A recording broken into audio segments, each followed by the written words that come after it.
Minha nora me acusou de um crime que eu nunca cometi. Fui condenada e passei 3 anos presa.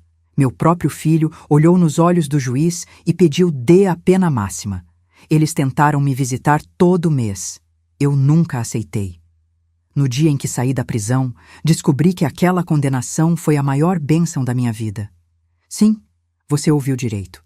E quando eu te contar o que aconteceu, você vai entender por que às vezes Deus permite que passemos pelo inferno para nos mostrar quem realmente somos. 3 anos atrás, eu estava no banco dos réus. Meu filho Rafael, meu único filho, aquele menino que eu carreguei no colo durante noites inteiras de febre, estava sentado ao lado da mulher dele, a Patrícia. Ela chorava copiosamente, limpava as lágrimas com um lenço de papel, encostava a cabeça no ombro do meu filho. Ela era a vítima perfeita. E eu era o monstro. O advogado dela terminou de falar e o juiz perguntou se alguém mais gostaria de se manifestar antes da sentença. Foi quando meu filho levantou. Ele olhou diretamente para o juiz e disse com uma voz que eu nunca tinha ouvido antes, uma voz cheia de ódio, que ele pedia a pena máxima para mim, que eu merecia pagar por tudo que tinha feito, que ele tinha vergonha de me chamar de mãe. Senti meu coração se despedaçar em 1000 pedaços naquele momento. Mas antes de continuar, me conta uma coisa. De onde você está me ouvindo agora? Está no trânsito? Em casa? Fazendo alguma tarefa? Compartilha aí nos comentários. Adoro saber de onde vocês me acompanham. E se você gosta de histórias reais como essa, se inscreve no canal porque essa história aqui está só começando e você não vai querer perder o final. Garanto que vale cada segundo. Meu nome é Marta, tenho 63 anos. Quando tudo isso aconteceu, eu tinha acabado de completar 60. Era para ter sido um aniversário de comemoração, de gratidão por tudo que eu tinha conquistado na vida. Mas se tornou o início do meu pesadelo. Eu criei meu filho sozinha desde que ele tinha 8 anos de idade. O pai dele, o Rogério, me deixou por uma colega de trabalho e simplesmente desapareceu da nossa vida. Mandava uma pensão mixuruca quando lembrava, mas nunca mais quis saber do Rafael. Eu trabalhava como auxiliar administrativa numa empresa de contabilidade aqui em São Paulo, no bairro da Muca. Não ganhava muito, mas era um emprego honesto. Acordava às 5 da manhã todos os dias, preparava o café da manhã para o Rafael, deixava o almoço pronto porque ele estudava de tarde e ficava sozinho em casa pela manhã. À noite, quando eu chegava, ainda fazia a janta, ajudava ele com as lições de casa, cuidava da roupa, da casa, de tudo. Fim de semana eu fazia uns bicos lavando roupa para fora para conseguir pagar um cursinho de inglês para o meu filho. Eu queria que ele tivesse oportunidades que eu nunca tive. Abri mão de refazer minha vida amorosa. Tive alguns pretendentes ao longo dos anos, sim. Homens bons, trabalhadores, que queriam me namorar sério. Mas o Rafael sempre teve ciúmes. Qualquer homem que aparecia na minha vida, ele fazia cara feia, ficava emburrado, dizia que ninguém ia ser bom o suficiente para mim. No fundo, eu acho que ele tinha medo de ser abandonado de novo, como o pai tinha feito. Então eu escolhi meu filho. Sempre escolhi meu filho. Ele cresceu, passou no vestibular para engenharia na USP. Você não imagina o orgulho que eu senti no dia que saiu o resultado. Chorei tanto que fiquei com os olhos inchados por 2 dias. Meu menino ia ser engenheiro. Ele ia ter a vida que eu sempre sonhei para ele. Durante a faculdade, eu continuei trabalhando feito uma condenada. O Rafael morava comigo, não pagava nada de conta, eu que sustentava tudo. Ele dizia que precisava focar nos estudos, que depois que se formasse ia me recompensar por tudo. E eu acreditava. Mãe sempre acredita, né? Foi no último ano da faculdade que ele conheceu a Patrícia. Ela era colega de turma dele. Vinha de uma família de classe média alta, o pai era dono de uma rede de farmácias aqui na Zona Sul. Morava num apartamento bonito no Itaim, andava com roupas de marca, essas coisas. Na primeira vez que o Rafael levou ela em casa, eu percebi o jeito que ela olhou para o nosso apartamento. Era um apartamento simples, 2 quartos, num prédio antigo sem elevador. Mas era limpo, organizado, comprado com muito suor do meu trabalho. O olhar dela foi de desprezo. Disfarçado, mas foi de desprezo. Ela mal tocou no bolo que eu tinha feito especialmente para receber ela. Disse que estava de dieta. Mas eu vi quando ela postou foto no Instagram, naquele mesmo final de semana, comendo um pedaço enorme de torta numa confeitaria chique. Tentei conversar com o Rafael sobre isso. Com muito cuidado, sabe como é? Disse que achava ela meio metida, que talvez não fosse a menina certa para ele. Meu filho me olhou como se eu tivesse cometido um crime. Disse que eu estava com ciúmes, que não aceitava ver ele feliz, que a Patrícia era a mulher da vida dele, e eu ia ter que engolir isso. Engolir. Essa foi a palavra que ele usou. Doeu. Mas eu engoli mesmo. O que uma mãe não faz, né? Eles se formaram e 6 meses depois já estavam casando. A Patrícia queria um casamento grande, numa casa de festas chique em Santana de Parnaíba. Eu juntei todas as minhas economias e ofereci para o Rafael. Eram 25 mil reais que eu tinha guardado ao longo de anos. Era minha reserva de emergência, meu sonho de talvez um dia conseguir tirar umas férias, conhecer o Nordeste. Entreguei tudo para o meu filho. Ele pegou o dinheiro, nem agradeceu direito.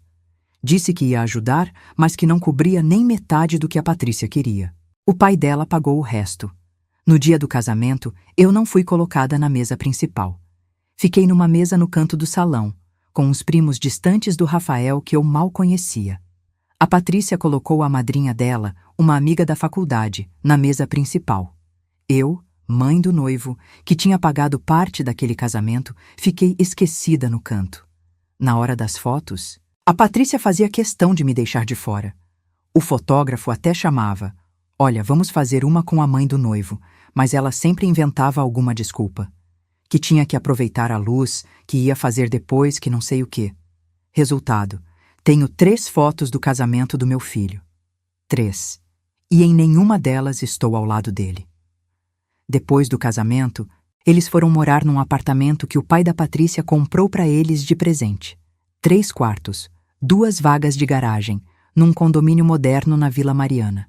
Enquanto isso, eu continuava no meu apartamento na Muca, pagando aluguel porque nunca tinha conseguido juntar dinheiro suficiente para comprar. Tudo que eu juntava ia para o Rafael.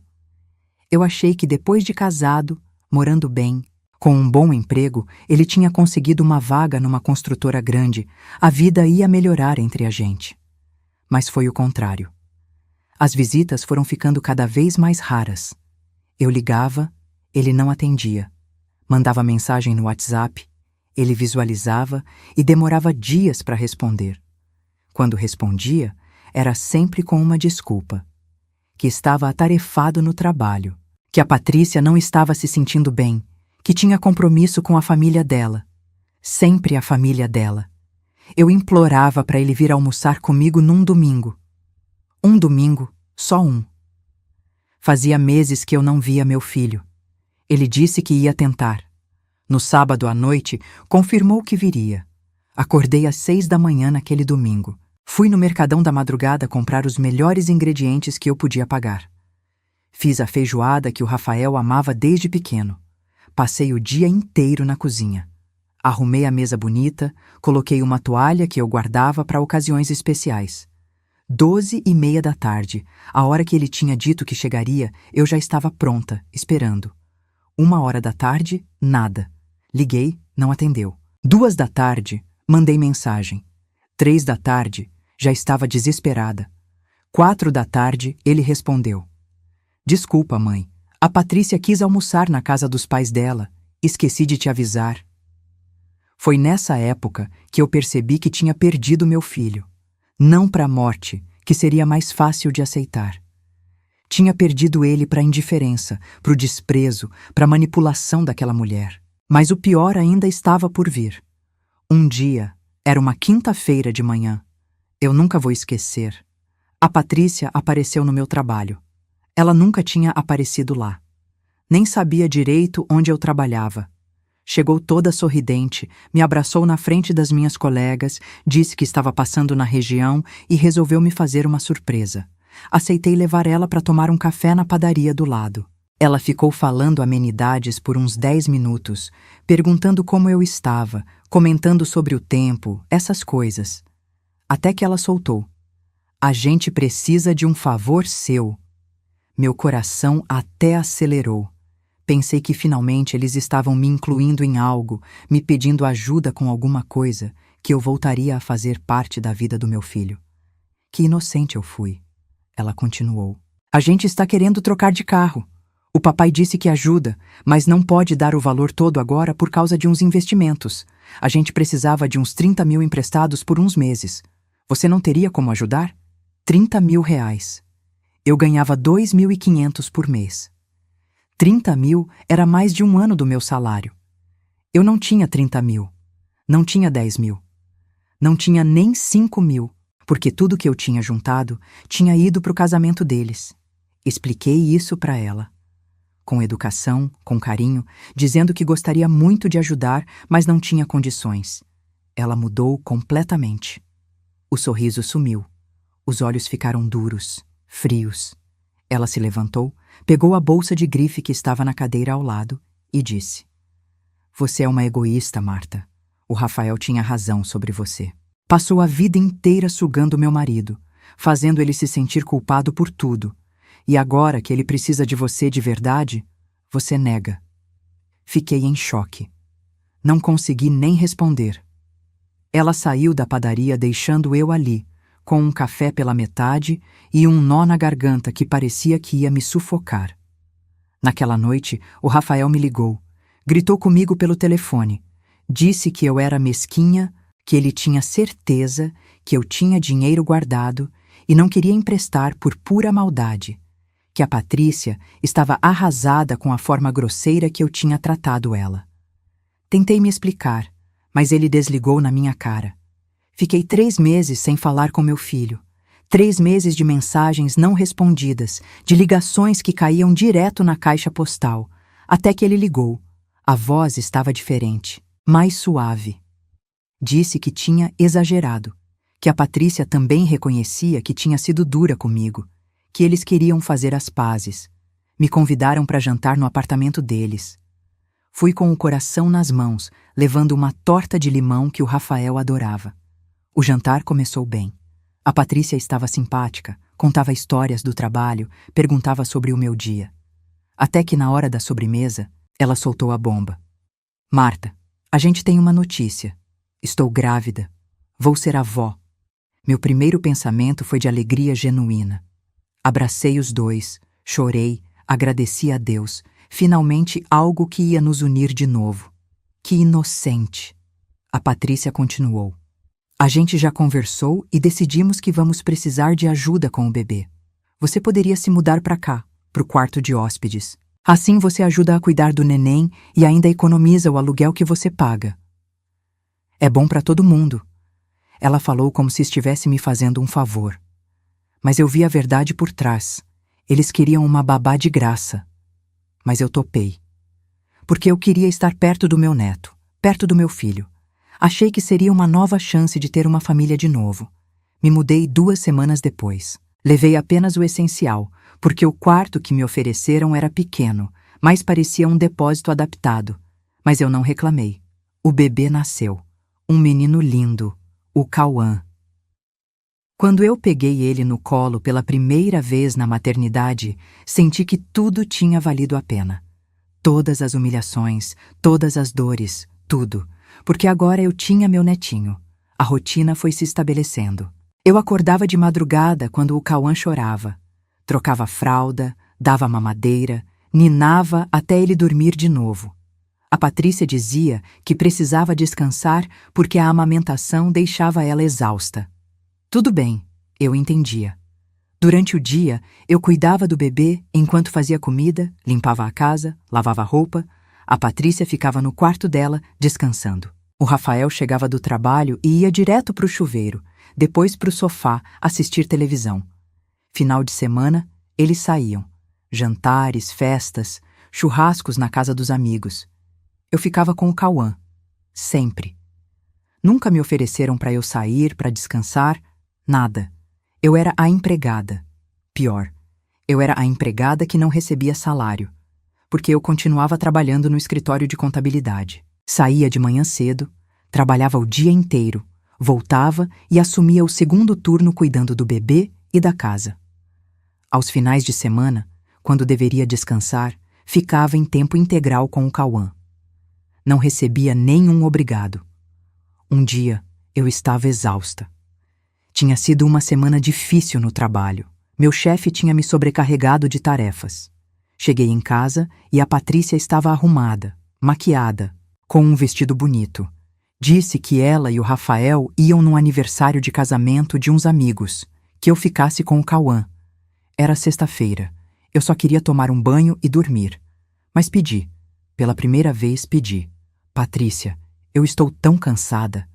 Será que só hoje vocês não poderiam levar o Cauã para sua mãe? Só hoje, para eu descansar um pouco. Ela me olhou como se eu tivesse pedido o mundo. Riu, uma risada seca, sem humor. Marta, você não faz mais nada. Só cuida de um bebê que dorme a maior parte do dia. Eu trabalho fora, cuido da casa e ainda assim não vivo reclamando. Você está ficando velha e preguiçosa. Aquilo doeu mais do que qualquer tapa na cara. Eu não fazia nada. Trabalhava 8 horas por dia num emprego formal, depois cuidava do filho dela, limpava a casa dela, cozinhava para ela. Mas eu não fazia nada. Eles saíram. Fiquei com o Cauã, que estava gripado e passou a noite inteira chorando. Não preguei o olho. No sábado de manhã, eles chegaram quase meio-dia. Bêbados. Riram alto, acordaram o bebê que tinha acabado de dormir. Nem pediram desculpa. Naquela tarde, uma coisa aconteceu que mudaria tudo. Eu estava trocando a fralda do Cauã no quarto dele quando ouvi a Patrícia falando ao telefone na sala. Ela estava conversando com a mãe dela. Eu não queria escutar, mas as paredes do apartamento eram finas. Ela disse: "Mãe, está perfeito. A Marta faz tudo aqui em casa e não custa 1 centavo. Ainda paga metade das contas de luz e água." O Rafael falou com ela outro dia sobre isso. Foi aí que eu soube. Tudo tinha sido planejado desde o início. Continuei morando lá porque eu amava o Cauã. Aquele bebê tinha se tornado a razão da minha vida. Ele sorria quando me via, esticava os bracinhos para mim, chorava quando eu saía do campo de visão dele. Eu era mais mãe dele do que a Patrícia. Mas essa situação toda estava me destruindo por dentro. Eu tinha desenvolvido uma ansiedade terrível. Acordava no meio da noite com o coração disparado, suando frio, sentindo que ia morrer. Comecei a ter crises de choro do nada. No trabalho, trancava no banheiro e chorava. Emagreci 8 quilos em 2 meses. Minhas colegas perceberam e ficaram preocupadas. A Sônia, que trabalhava comigo há 15 anos, me chamou para conversar. "Marta, você não está bem. Você precisa sair dessa casa. Esse povo está te sugando a vida." Mas eu não conseguia, porque significava me afastar do Cauã. E ele precisava de mim. Quem ia cuidar dele se eu saísse? A Patrícia mal olhava para a criança. O Rafael chegava do trabalho e ia para o videogame. Eu era tudo que aquele bebê tinha. Foi então que aconteceu o impensável. Era um sábado de tarde. O Cauã tinha 1 ano e 3 meses. Eu tinha ido ao mercado fazer compras. Quando voltei, a porta do apartamento estava aberta. Estranhei. Entrei e ouvi gritos vindos do quarto do casal. Larguei as sacolas e corri. A cena que eu vi nunca vai sair da minha cabeça. O Cauã estava no chão do quarto, chorando desesperado. Tinha uma marca vermelha no rostinho dele, na bochecha. A Patrícia estava em pé, com a mão levantada, gritando com a criança. Ele tinha derrubado um batom dela, um batom de não sei quantos reais, e ela tinha batido no rosto do bebê. Meu neto. Meu bebê. Alguma coisa se rompeu dentro de mim naquele momento. Entrei no quarto, peguei o Cauã no colo, me coloquei entre ele e a Patrícia. "Não encosta mais a mão nele." Ela riu na minha cara. "Ele é meu filho, eu faço o que quiser. E você não manda nada aqui. Você é uma agregada, uma encostada que vive às nossas custas." Gritei de volta, coisa que eu nunca tinha feito. "Às custas de vocês? Eu pago conta, eu limpo, eu cozinho, eu cuido do seu filho enquanto você fica no salão ou passeando com as amigas. Eu sustento essa casa tanto quanto vocês." O Rafael apareceu na porta do quarto. Tinha ouvido a discussão. Eu esperei que ele me defendesse, que defendesse o filho dele. Que visse a marca vermelha no rosto do Cauã e ficasse indignado. Mas ele olhou para mim com um ódio que eu nunca tinha visto. Mãe, você vai sair da minha casa agora. Pega suas coisas e sai. Tentei falar, tentei explicar o que tinha acontecido, mas ele não quis ouvir. A Patrícia já tinha contado a versão dela, claro, que o Cauã tinha caído sozinho, que eu tinha chegado acusando ela de ter batido, que eu estava louca, paranoica, inventando coisas. Comecei a juntar minhas coisas, ainda com o Cauã no colo. Ele se agarrava em mim, chorava, gritava vovó, vovó. A Patrícia arrancou ele dos meus braços. Foi a última vez que segurei meu neto, por 3 anos. Voltei para o meu antigo apartamento. Por sorte, a inquilina que tinha assumido depois que eu saí tinha acabado de se mudar, então o proprietário aceitou me alugar de novo. Mas agora eu via aquele espaço com outros olhos, vazio, silencioso, solitário. Fiquei 2 semanas sem conseguir trabalhar direito. Ligava para o Rafael todos os dias. Ele nunca atendia. Mandava mensagens perguntando do Cauã, implorando para ver meu neto. Nada. Foi bloqueada no WhatsApp, no Instagram, em tudo. Era como se eu tivesse morrido para eles. Conversei com a Sônia, desabafei tudo. Ela me aconselhou a procurar um advogado, entrar com um pedido de convivência com o neto. Direito dos avós. Marquei uma consulta, mas o advogado disse que seria difícil, demorado, caro. E mesmo se eu ganhasse, seria apenas algumas horas por mês, supervisionadas. Decidi tentar uma última vez de forma amigável. Comprei presentes para o Cauã, brinquedos que eu sabia que ele ia adorar. Fui até o apartamento numa tarde de sábado. Toquei a campainha. A Patrícia abriu a porta, mas deixou a corrente de segurança trancada. Nem me deixou entrar. Falou através da fresta. Marta, você não é bem-vinda aqui. O que você fez foi grave. Você me acusou de agredir meu filho. Espalhou mentiras sobre mim. Eu nunca bati no Cauã. Aquilo foi um acidente. E você transformou em algo horrível porque você é uma pessoa amarga e ressentida. Tentei me defender, mas ela fechou a porta na minha cara. Fiquei ali, parada no corredor daquele prédio, com uma sacola cheia de brinquedos nas mãos, sentindo a humilhação mais profunda que já tinha sentido na vida. Voltei para casa arrasada. Naquela noite, tomei todos os remédios de ansiedade que o médico tinha receitado de uma vez. Não foi uma tentativa de suicídio exatamente. Eu só queria parar de sentir aquela dor. Queria dormir e não acordar mais. Acordei 2 dias depois num hospital. A Sônia tinha ido na minha casa porque eu não atendia o telefone e não tinha aparecido no trabalho na segunda-feira. Ela tinha uma cópia da chave do meu apartamento para emergências. Me encontrou desacordada. Os médicos disseram que eu tinha tido sorte, que mais 1 hora e teria sido fatal. Fiquei internada 5 dias. Atendimento psicológico, medicação controlada. Quando recebi alta, voltei para casa com a certeza de que tinha chegado no fundo do poço. Mas a verdade é que eu ainda nem tinha começado a cair de verdade. Porque 2 semanas depois, numa quinta-feira de manhã, a polícia bateu na minha porta. Eram 7 horas da manhã. Eu estava me arrumando para ir trabalhar quando ouvi as batidas fortes na porta. Abri e dei de cara com 2 policiais, um homem e uma mulher. Marta Cristina dos Santos? Sou eu, respondi, com o coração já disparando. A senhora está sendo presa em flagrante por posse de drogas com intenção de tráfico. Eu não entendi. Achei que era um engano, que tinham vindo no apartamento errado.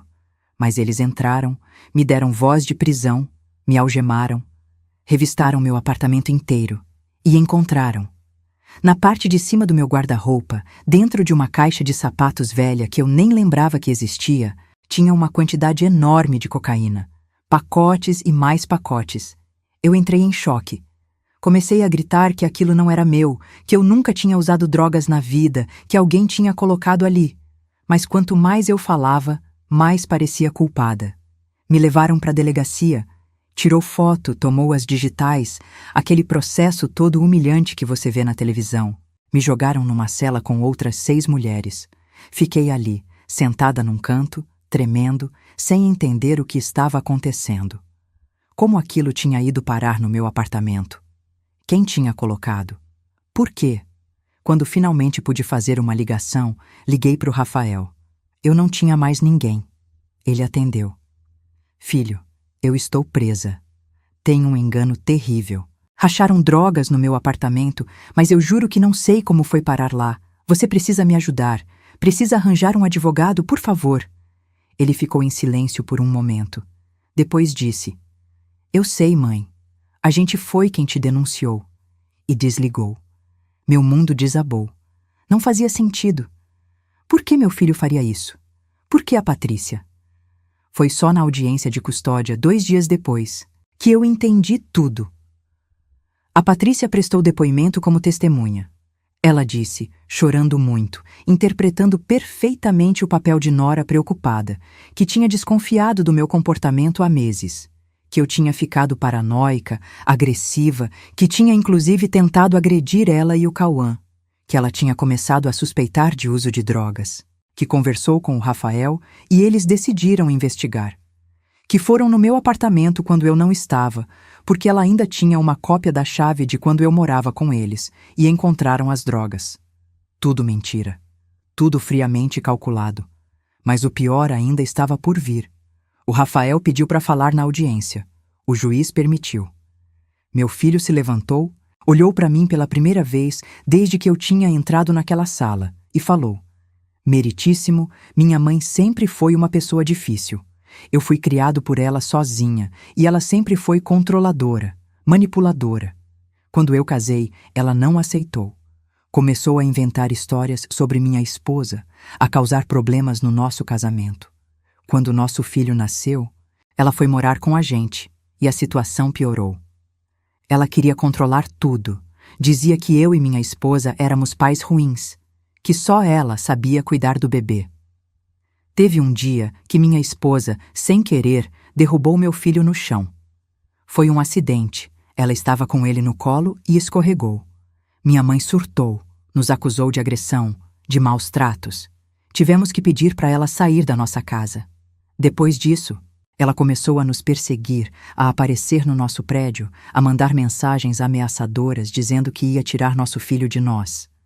Ficamos com medo. Quando descobrimos as drogas, entendemos tudo. Ela estava usando, por isso o comportamento agressivo e paranoico. E provavelmente estava vendendo também, porque ela não tinha dinheiro para sustentar um vício desses com o salário dela. Meritíssimo, eu peço, imploro, que o Senhor dê a pena máxima para minha mãe. Porque eu tenho medo do que ela pode fazer quando sair. Tenho medo por minha família, por meu filho pequeno. Ela precisa ficar longe da gente. Cada palavra era uma facada. Meu filho, o menino que eu criei, que eu sacrifiquei minha vida inteira por ele, estava ali, na frente de um juiz, de um tribunal cheio de gente, pedindo para eu apodrecer na cadeia. Tentei falar, tentei gritar a verdade, mas minha advogada dativa, uma menina recém-formada que mal tinha olhado para o meu processo, me segurou e pediu para eu ficar quieta. Fui condenada a 6 anos de prisão. 6 anos. Por um crime que eu não cometi, com provas que tinham sido plantadas pela minha própria nora, com o testemunho do meu próprio filho me incriminando. Quando a sentença saiu, olhei para o Rafael. Ele estava abraçado com a Patrícia. Ela escondia o rosto no peito dele, fingindo estar emocionada. Mas por um segundo, só um segundo, ela olhou para mim. E sorriu. Um sorriso pequeno, discreto, que só eu vi. Um sorriso de vitória. Foi quando eu entendi. Tudo tinha sido planejado desde o começo. Eles queriam me destruir completamente, me tirar da vida deles de uma forma que eu nunca mais pudesse voltar. E tinham conseguido. Fui levada de volta para a cela. Sentei num canto e chorei até não ter mais lágrimas. Uma das detentas, uma mulher forte, cheia de tatuagens, se aproximou. Primeira vez? Assenti com a cabeça. Ela se sentou do meu lado. Quanto tempo você pegou? 6 anos. Ela assobiou baixinho. Pesado. O que você fez? Nada, respondi. Eu não fiz nada. Ela deu uma risada sem humor. Aqui dentro, mana, todo mundo é inocente. Mas pela primeira vez na vida, eu realmente era. Me transferiram 2 semanas depois para a penitenciária feminina de Franco da Rocha. 3 horas de São Paulo. Uma estrutura velha, superlotada, suja.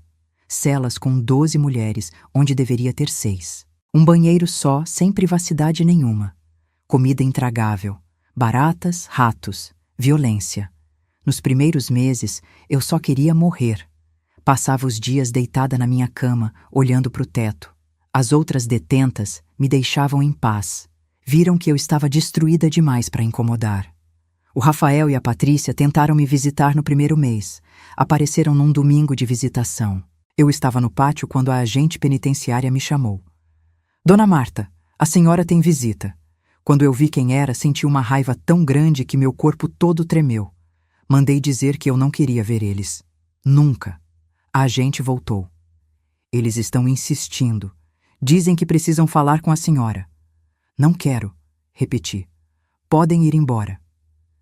Eles voltaram no mês seguinte, e no outro, e no outro. Durante 3 meses seguidos, eles apareceram todo domingo de visitação. E todo domingo eu recusava. Até que pararam de vir. Fiquei sozinha, completamente sozinha. Não tinha mais ninguém no mundo. A Sônia tinha tentado me visitar uma vez, mas era muito longe, muito complicado. Ela tinha a vida dela. Entendi. Não culpei ela. Passei meu primeiro aniversário na prisão. 61 anos. Sozinha numa cela fedorenta, comendo uma marmita de arroz com salsicha que mais parecia ração.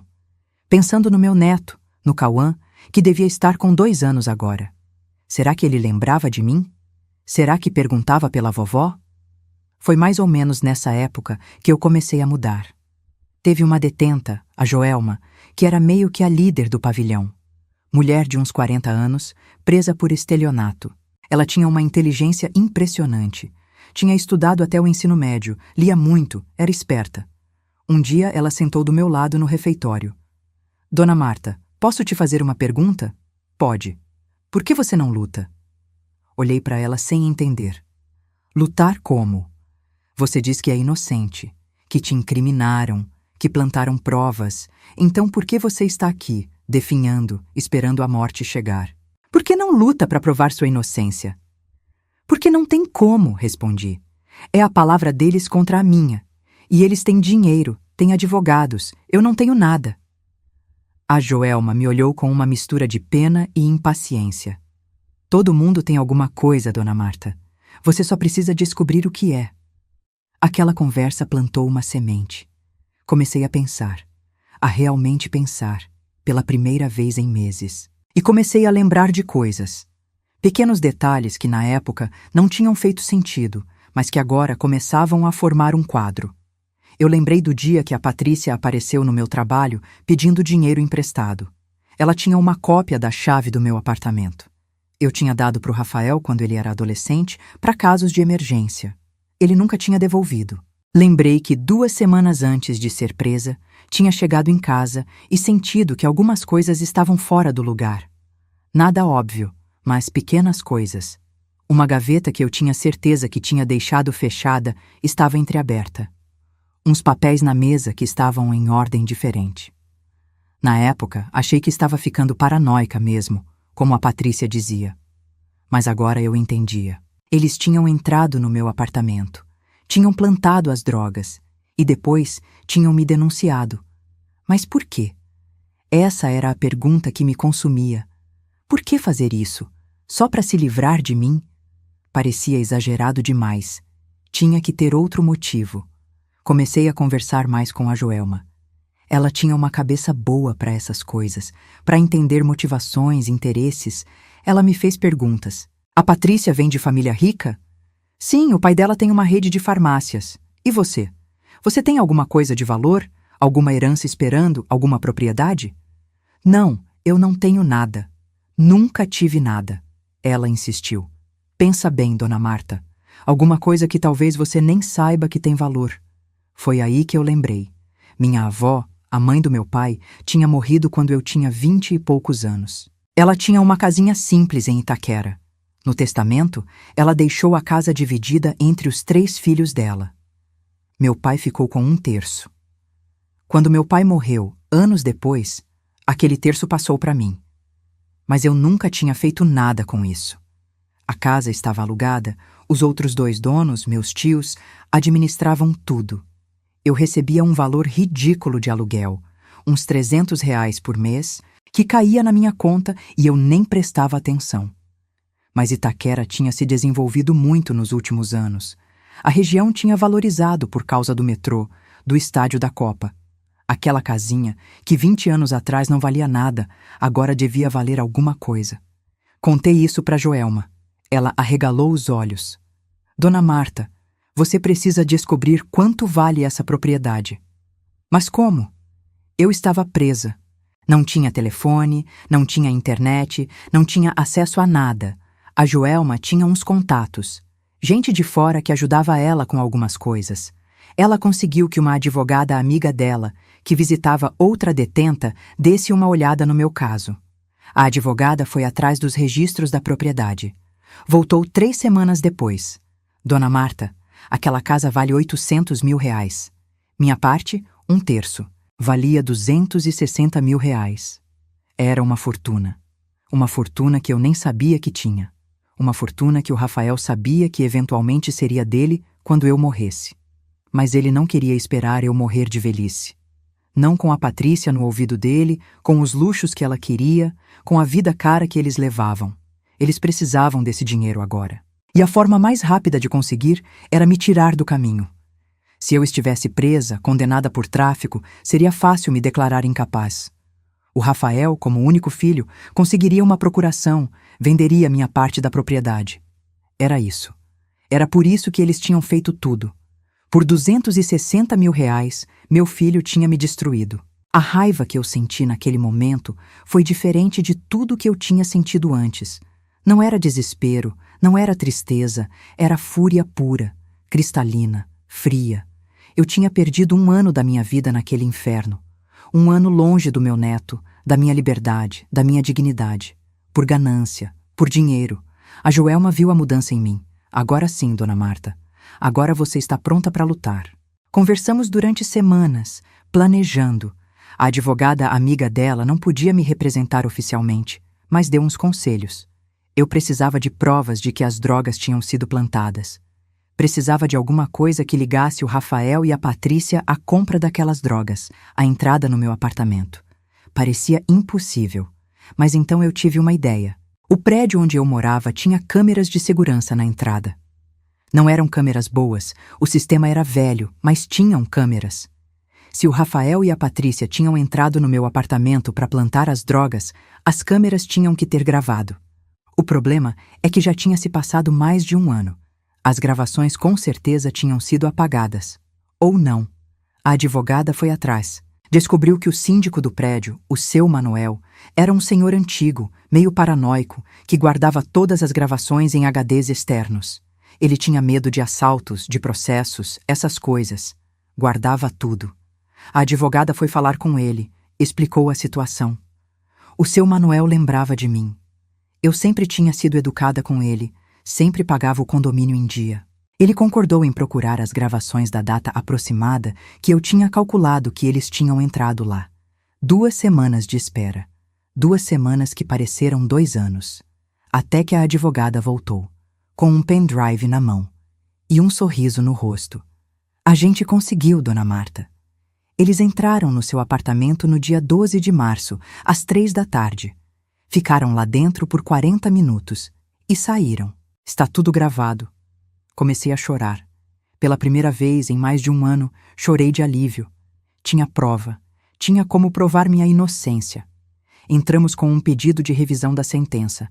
Juntamos as gravações, um laudo técnico mostrando que as drogas não tinham nenhuma digital minha, só de pessoas não identificadas que provavelmente tinham usado luvas. Um depoimento do seu Manuel confirmando que o Rafael tinha uma cópia da chave do apartamento. Demorou 6 meses para a justiça analisar.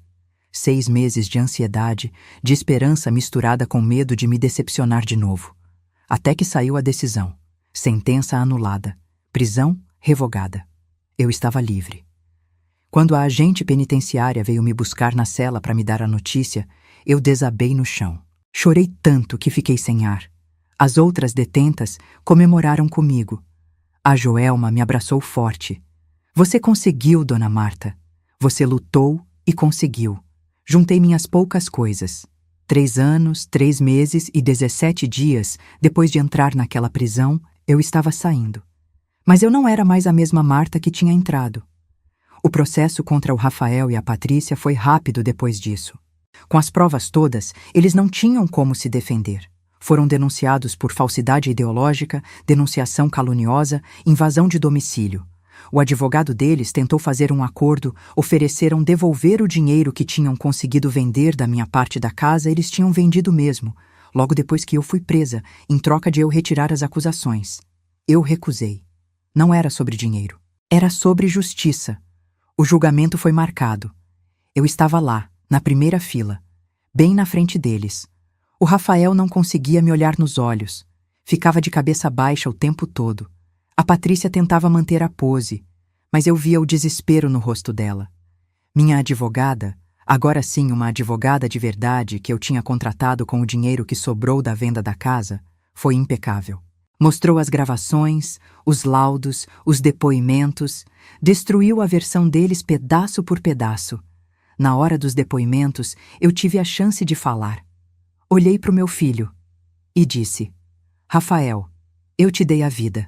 Te criei sozinha, trabalhei 2 empregos para você não passar necessidade, abri mão da minha própria vida para você ter oportunidades. E você me pagou me colocando na cadeia. Por dinheiro. Você destruiu sua mãe por dinheiro. Eu nunca vou te perdoar. Nunca. Mas quero que você saiba uma coisa. Eu venci. Você tentou me destruir e eu voltei mais forte. E agora você vai pagar por tudo que fez. Ele começou a chorar. Pela primeira vez, vi meu filho chorar. Mas não senti pena, não senti nada. Aquele homem ali não era mais meu filho. Era um estranho. A Patrícia foi condenada a 4 anos de prisão. O Rafael, por ser considerado coautor e ter prestado falso testemunho, pegou 5 anos. Quando a sentença saiu, a Patrícia gritou, esperneou, foi arrastada pelos seguranças. O Rafael só abaixou a cabeça. Antes dele ser levado, ele olhou para mim e sussurrou: Me desculpa, mãe. Eu não respondi, só virei as costas e saí daquele tribunal. Saí e não olhei para trás. Hoje, 2 anos depois, eu estou vivendo a melhor fase da minha vida. Com o dinheiro que sobrou da venda da casa, depois de pagar as dívidas e os advogados, comprei um apartamento pequeno, mas meu, em Santo André. Consegui um emprego melhor, numa empresa de logística, ganhando quase o dobro do que ganhava antes. Tenho plantas na varanda, um gato chamado Chico. Amigas de verdade que conheci num grupo de terapia para mulheres que sofreram traumas familiares. Saio, vou no cinema, viajo. No mês passado fui para Porto Seguro, realizei meu sonho de conhecer o Nordeste. Comecei a fazer terapia, a cuidar da minha saúde mental. Emagreci o que precisava. Não por estresse, mas por estar cuidando de mim. Pratico caminhada todo dia de manhã. Me sinto viva de novo. Livre. O Rafael me mandou uma carta da prisão há uns 6 meses. Não abri. Joguei no lixo. Seja lá o que ele tinha para dizer, não me interessa mais. A Patrícia tentou me ligar de um telefone público da penitenciária. Bloqueei o número. Eles não fazem mais parte da minha vida. Nunca mais vão fazer. O Cauã, meu neto, está sendo criado pelos pais da Patrícia agora. Penso nele todos os dias. Me pergunto se ele lembra de mim, se pergunta onde eu estou. Um dia, quando ele for mais velho, se ele quiser me procurar, eu vou estar aqui. Vou contar a verdade para ele. Mas não vou correr atrás. Aprendi que algumas coisas a gente precisa deixar ir. Tem gente que me pergunta se eu sinto raiva ainda. E eu respondo que não. Raiva é um veneno que a gente toma esperando que o outro morra. Eu não quero mais veneno na minha vida. Eu quero paz, quero alegria. Quero viver os anos que me restam para mim, fazendo o que me faz bem, cercada de quem me valoriza de verdade. Aqueles 3 anos na prisão, por mais horríveis que tenham sido, me ensinaram quem eu realmente sou. Me ensinaram que eu sou forte, que eu sou capaz, que eu não preciso de ninguém para me completar ou me validar. Aprendi que família não é quem tem o mesmo sangue. Família é quem fica do seu lado nos piores momentos. E às vezes, essas pessoas são amigas, são conhecidas que viram amigas, são até detentas numa prisão que te ensinam a lutar. Aprendi que perdoar não significa aceitar o que fizeram. Significa soltar o peso, seguir em frente. Eu perdoei o Rafael, sim. Mas perdoar não significa reconciliar. Ele fez escolhas. Agora vive com as consequências, assim como eu vivo com as minhas. Só que as minhas consequências, hoje, são boas. São uma vida reconstruída, uma dignidade recuperada, uma liberdade conquistada. Olho no espelho e vejo uma mulher diferente da que entrou naquela prisão. Mais velha, sim. Tenho 65 anos agora. Cabelos mais brancos, rugas mais profundas, mas os olhos são diferentes. São olhos de quem sobreviveu, de quem venceu, de quem se recusou a ser destruída. E sabe qual é a melhor parte? Eu gosto dessa mulher que eu vejo no espelho. Gosto da minha companhia. Não tenho medo de ficar sozinha porque descobri que estar sozinha é diferente de estar solitária. Eu tenho a mim mesma. E isso é mais do que suficiente. Então, para você que está me ouvindo agora, seja você quem for, onde quer que esteja, eu quero te dizer uma coisa. Se você está passando por uma situação difícil, se está sendo traída por quem você ama, se está se sentindo sem saída, sem esperança, eu te digo, você é mais forte do que imagina. Eu pensei que tinha chegado no fim. Pensei que minha vida tinha acabado, mas estava só começando. A vida que eu vivo hoje é 1000 vezes melhor do que a que eu vivia antes. Porque antes eu vivia para agradar os outros, para ser a mãe perfeita, a funcionária exemplar, a avó dedicada. Hoje eu vivo para mim. E não tem preço que pague isso. Não aceite migalhas de afeto de ninguém. Não aceite ser tratada como segunda opção, como empregada, como capacho. Você vale mais que isso. Muito mais. E se precisar atravessar o inferno para descobrir isso, atravesse. Porque do outro lado tem uma versão sua que você nem imagina que existe. Uma versão forte, corajosa, independente. Foi o que aconteceu comigo. Eu atravessei meu inferno. E do outro lado, me encontrei. Me encontrei de verdade, pela primeira vez na vida. E agora ninguém mesmo, vai tirar isso de mim. Essa é minha história. A história de como meu filho me colocou na cadeia e como isso foi a melhor coisa que já me aconteceu. Parece loucura, eu sei, mas é a verdade, minha verdade. E você, que está aí me ouvindo até o final, o que você faria no meu lugar? Teria conseguido perdoar? Teria conseguido reconstruir a vida? Conta pra mim nos comentários. Quero saber sua opinião. E se essa história te tocou de alguma forma, se te fez sentir alguma coisa, compartilha. Porque talvez tenha alguém por aí precisando ouvir que é possível sobreviver ao pior e sair mais forte do outro lado. Um beijo no coração de cada um. E lembra, você é mais forte do que pensa. Sempre foi. Só precisava descobrir.